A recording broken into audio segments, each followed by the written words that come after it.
This exchange didn't just get tense, it exposed a deeper fight over transparency, accountability, and the future direction of federal law enforcement.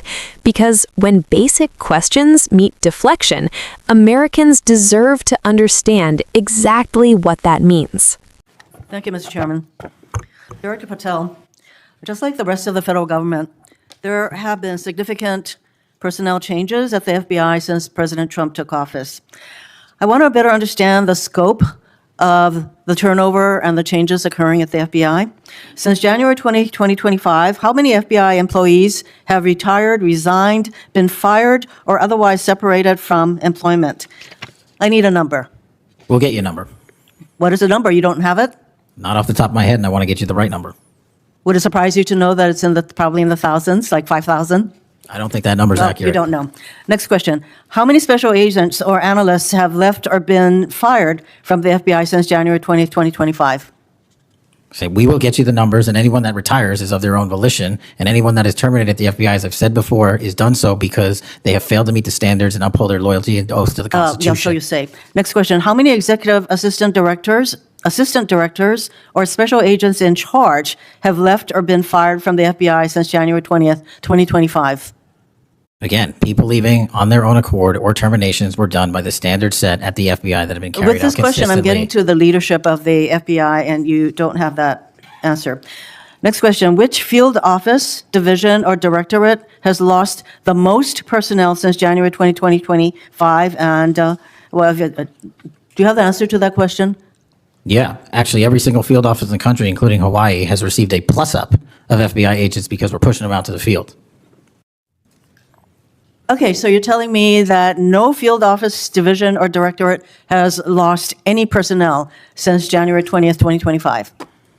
That's your answer? In Hawaii, there's been a plus-up. In every single state that I'm looking at, we have allocated a plus-up for field offices across the country so that the FBI can continuing the historic achievements it's done in these last 7 months. When you're talking about firings, you're looking for a media hit and a fundraising clip, and I'm not going to give it to you.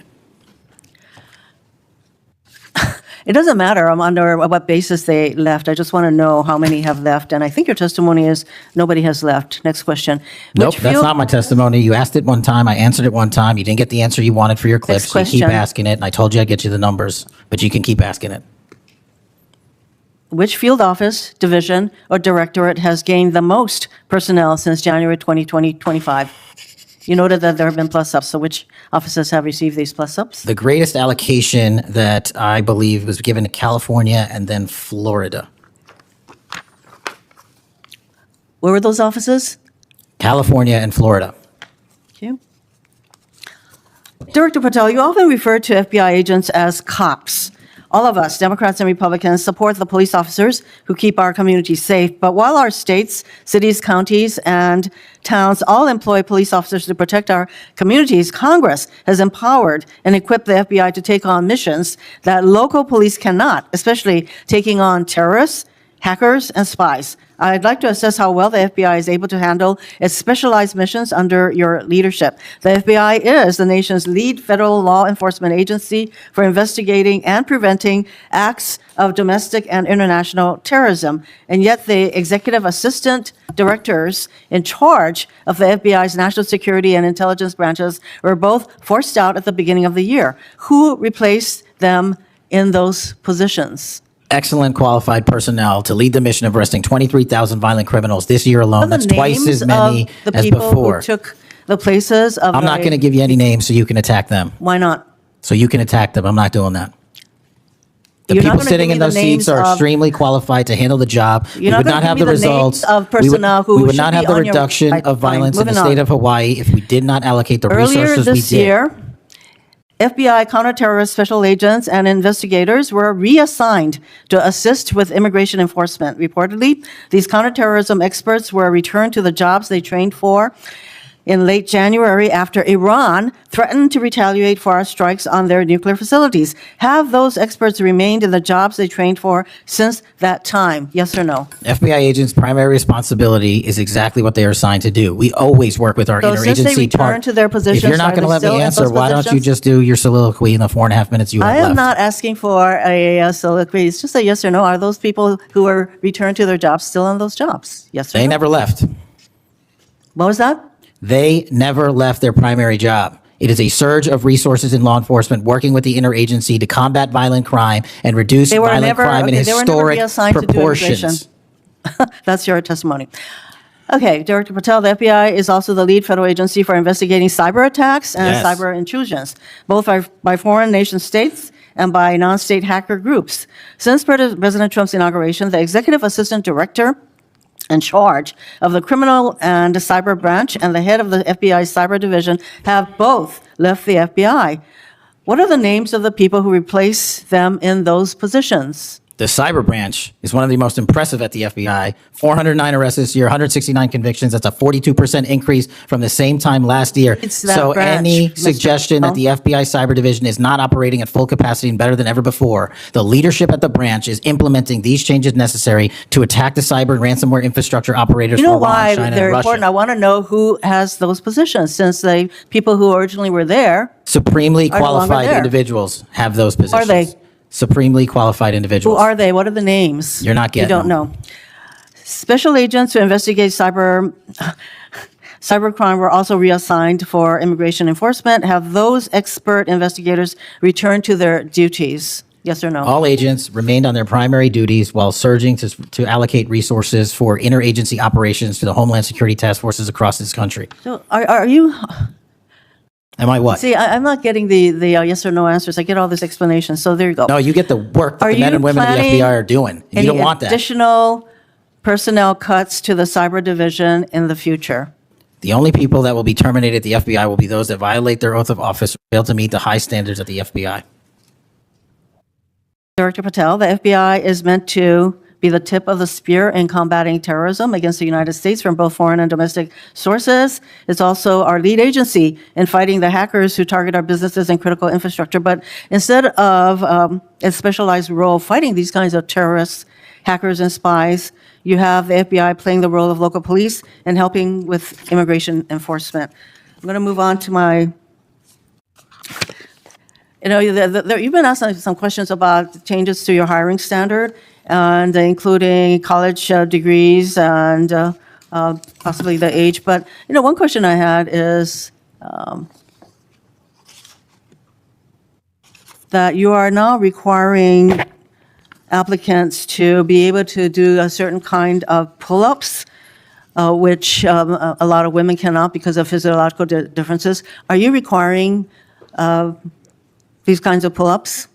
We are requiring a physical program at BFTC at Quantico because FBI agents carrying guns in the field have to chase down bad guys and do really hard work. The physical fitness standards of those agents So are being you requiring appropriately these assessed. kinds of pull-ups? We are requiring everybody to pass the 1811 standards at BFTC. If you want to chase down a bad guy excuse me, and put the him in reason I handcuffs, you asked- better be able to do a pull-up. The reason I ask is that there are concerns about whether or not being able to do these kinds of harsh pull-ups is really required of FBI agents. Doing one Anyway, pull-up Mr. is not Patel, harsh, I and there are am always gravely medical concerned. exemptions to that. I am gravely concerned by the state of the FBI under your control. And in fact, you are willing to take a cut on your agency of almost $500 million. So the FBI is losing dedicated employees, decades of expertise and specialization, leading to loss to early retirements, firings, and reassignments to immigration enforcement or conducting local police work. Thousands have already left. For as long as you remain as the head of the FBI, I fear the number of departures and summary firings will continue to grow. Mr. Patel, before the vote on your nomination of this committee, I noted that your most significant qualification, this is not just something that I noted, but others, your most significant Actually gets this place going. qualification was your 100% loyalty to President Trump. And I fear that that continues to be the motivating factor in your position as FBI director. Thank you, Mr. Chairman. Mayor, Mr. Chairman. Director Patel, did you, Yes. anything you wanted to say now? That is an entire falsehood. You can delete my 16 years of government service to multiple administrations all you want. The fact is that I was a public defender. I was a national security prosecutor. I was a House intelligence staffer. I was a deputy director of intelligence. I was a chief of staff to the Department of Defense and the Secretary of Defense. I led the counterterrorism missions for the White House.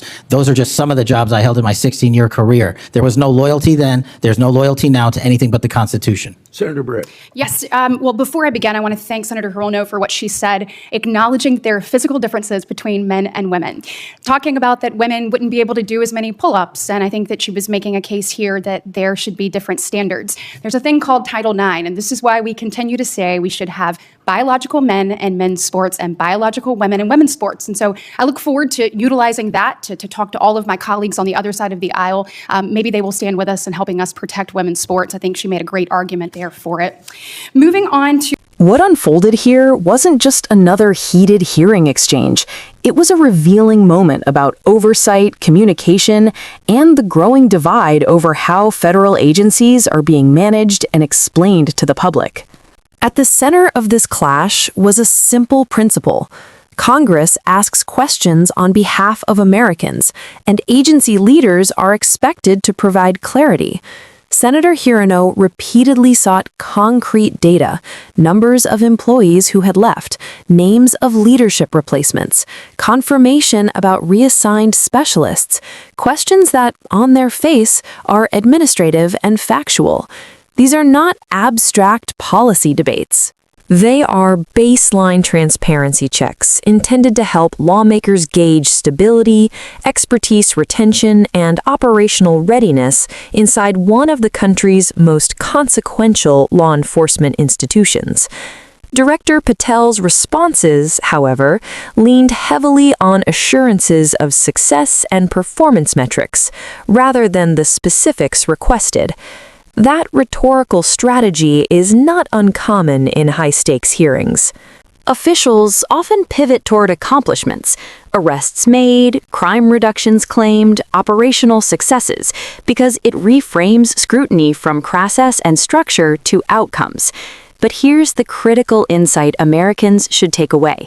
Performance claims and transparency are not substitutes for one another. Oversight depends on both. You can cite results while still providing verifiable data, and when one replaces the other, friction is almost inevitable. Another layer of tension came from accusations about motives. Patel suggested the questioning was designed from media clips or fundraising. Hirono countered by emphasizing the informational gap. This is a classic institutional clash, one side framing inquiry as political theater, the other framing resistance as evasion. Understanding that dynamic matters because it shows how trust erodes not only between individuals, but between branches of government tasked with checking each other's power. The dispute over personnel shifts also touches a deeper policy question. What should the FBI's priorities be? Hirono raised concerns about expertise being redirected, counterterrorism or cyber specialists assisting immigration or general enforcement roles, implying mission drift and potential vulnerability. Patel's defense framed these moves as strategic resource surges and interagency coordination. Americans watching should recognize the broader implication here. This is fundamentally a debate about whether adaptability strengthens security or dilutes specialization. That's not a trivial disagreement. It reflects contrasting philosophies about modern law enforcement strategy. The exchange about hiring and physical standards highlights another recurring national conversation, balancing operational readiness with inclusivity and equity. Patel's position emphasized uniform capability requirements tied to field demands. Hirono raised questions about physiological realities and potential barriers. This reflects a long-standing debate across military and law enforcement institutions, how to ensure effectiveness while addressing fairness in standards. There isn't a simple answer, but these discussions signal where future policy fights may occur. And finally, the most politically charged moment arrived when loyalty was invoked. Allegations of allegiance to a president versus allegiance to the Constitution strike at the heart of institutional independence. Patel responded by citing career credentials and service across administrations, a reminder that credibility battles in Washington are often fought through narrative framing rather than easily verifiable proof in a hearing setting. For the public, the takeaway isn't choosing sides in that moment. It's recognizing how legitimacy is contested and constructed in real time. What Americans should ultimately learn from this exchange is not just who scored rhetorical points, but how governance actually unfolds under scrutiny. Oversight hearings are messy, adversarial, and often incomplete. Answers aren't always delivered cleanly, and questions aren't always neutral. But these moments still matter because they reveal priorities, communication styles, and tensions that shape institutional direction. If you found this breakdown valuable, stay engaged, because understanding these exchanges beyond the sound bites is how the public stays informed and empowered. Follow Democratic Lens for deeper context, sharper analysis, and conversations that go beyond headlines.